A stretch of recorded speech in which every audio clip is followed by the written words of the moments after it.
Hi, thank you everybody. My name is Patrick Connor. I'm not a dignitary or a local official. I, rather, am just an Oregonian. I was born here in Oregon, grew up here in Oregon. I served in the Oregon Army National Guard, and now I'm raising my family here. I'm also an Oregonian that chose to fuel my car with locally made fuel, and by that I mean electricity. This event here is more than just some place to plug in your car. It's a historic event. It's the day that you gained the freedom of choice.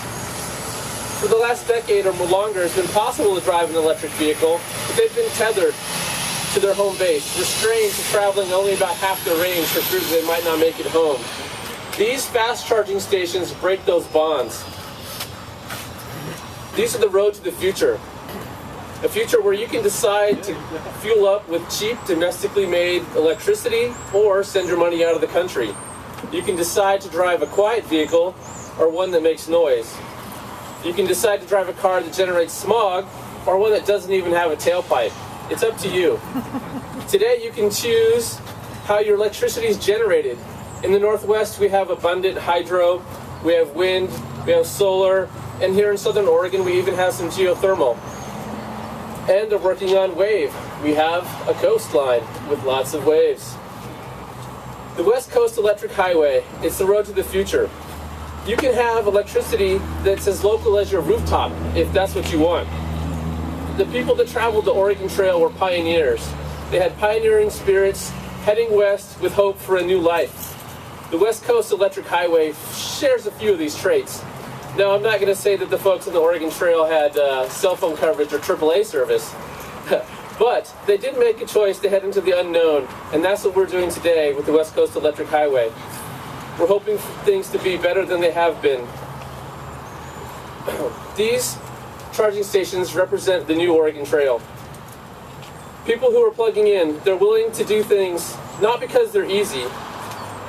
What's easy is to do what you've done in the past and get the same results as you've gotten in the past. Higher gas prices, more war, more dependency. There are some people that will look at these stations and see their limitations. To them I say, this is just the beginning. Would you have looked at the Cascade Range and said, oh, we can't ever find a way through there?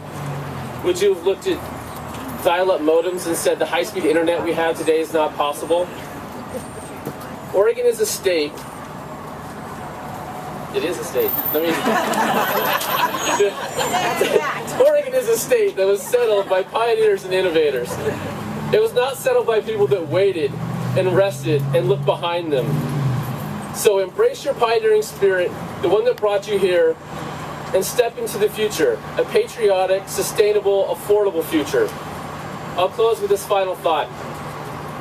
Everyone remembers, or I hope has learned, that 42 years ago, on July 20th, 1969, Neil Armstrong took one small step into history.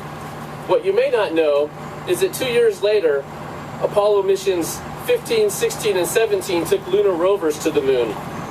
And because there's no atmosphere on the moon, those were electric vehicles. This is the 40th anniversary of those lunar rovers being on the moon.